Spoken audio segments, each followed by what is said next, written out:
আজকের ভিডিওতে আমরা জানবো বাংলাদেশের সবচেয়ে বড় 5টি কোম্পানির কথা, যারা শুধু কোটি কোটি টাকায় আয় করছে না, আমাদের জীবনযাত্রা, চাকরির বাজার আর অর্থনীতিতে অনেক বড় অবদান রাখছে। ভিডিওটি শেষ পর্যন্ত দেখবেন, কারণ এই 5টি কোম্পানি সম্পর্কে সকল অজানা তথ্য আপনার জানার আগ্রহ আরও বাড়িয়ে তুলবে। চলুন এবার শুরু করা যাক। তার আগে ভিডিওটি চাইলে লাইক করতে পারেন আমাকে মোটিভেট করার জন্য। তো প্রিয় দর্শক, এবার আমরা সেরা 5-এর তালিকাতে প্রবেশ করতে চলেছি। নাম্বার 5-এ রয়েছে আমাদের সবার পরিচিত ওয়ালটন কোম্পানি। 1977 সালে প্রতিষ্ঠিত ওয়ালটন এখন বাংলাদেশের ঘরে ঘরে পরিচিত নাম। ফ্রিজ, টিভি, এসি, মোবাইল প্রায় সকল ইলেকট্রনিক পণ্যেই তাদের উপস্থিতি রয়েছে। বর্তমানে এদের মার্কেট ভ্যালু প্রায় 13,700 কোটি টাকার কাছাকাছি। দেশীয় ব্র্যান্ড হিসেবে আন্তর্জাতিক বাজারেও এখন ওয়ালটন জায়গা করে নিয়েছে। বাংলাদেশ থেকে গ্লোবাল ব্র্যান্ড হওয়ার যে স্বপ্ন, ওয়ালটন সেটাকে বাস্তবে রূপ দিতে আপ্রাণ চেষ্টা চালিয়ে যাচ্ছে। নাম্বার 4-এ রয়েছে আমাদের সবার পরিচিত রবি আজিয়াটা লিমিটেড। 1997 সালে যাত্রা শুরু করে এই টেলিকম কোম্পানি। আজ তারা বাংলাদেশের দ্বিতীয় বৃহত্তম মোবাইল অপারেটর।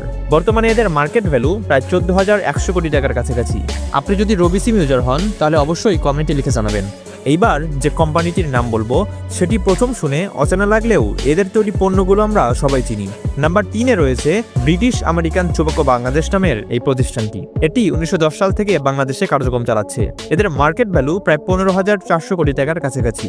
এই কোম্পানিটির জনপ্রিয় পণ্যগুলো হলো Derby, Benson, Gold Leaf, Star, Royals, Hollywood ইত্যাদি সহ আরো অনেক পণ্য। এটি বাংলাদেশের অন্যতম লাভজনক কোম্পানি হলেও তামাক শিল্পকে ঘিরে নানান বিতর্ক রয়েছে। আসুন আমরা তামাককে না বলি।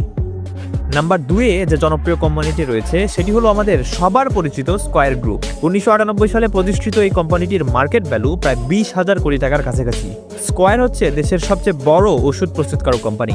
শুধু বাংলাদেশেই না, 50টিরও বেশি দেশে স্কয়ার তাদের ওষুধ রপ্তানি করে থাকে। বাংলাদেশকে ফার্মা হাব হিসেবে প্রতিষ্ঠায় স্কয়ারের অবদান বিশাল।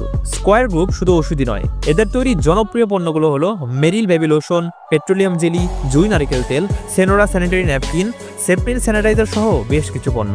তো প্রিয় দর্শক, কৌতূহল কাটিয়ে আমরা চলে এসেছি একদম শেষ পর্যায়ে। এই কোম্পানিটির পণ্য ব্যবহার করেনি বা এই মুহূর্তে করছে না এমন মানুষ খুবই কম পাওয়া যাবে। বাংলাদেশের নাম্বার 1-এ যে কোম্পানিটি রয়েছে সেটি আমাদের সবার পরিচিত গ্রামীণফোন লিমিটেড। 1997 সালে যাত্রা শুরু করে জিপি। আজ তাদের মার্কেট ভ্যালু প্রায় 40,400 কোটি টাকার কাছাকাছি।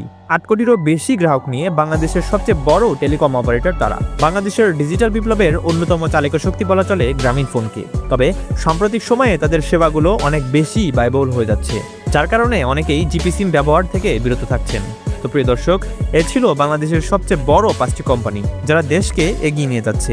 এদের মধ্যে কোন কোম্পানির তথ্য আপনাকে সবচেয়ে বেশি অবাক করেছে কমেন্টে জানাবেন, এবং এই ধরনের আরো তথ্যবহুল ভিডিওর জন্য চ্যানেলটি সাবস্ক্রাইব করতে ভুলবেন না।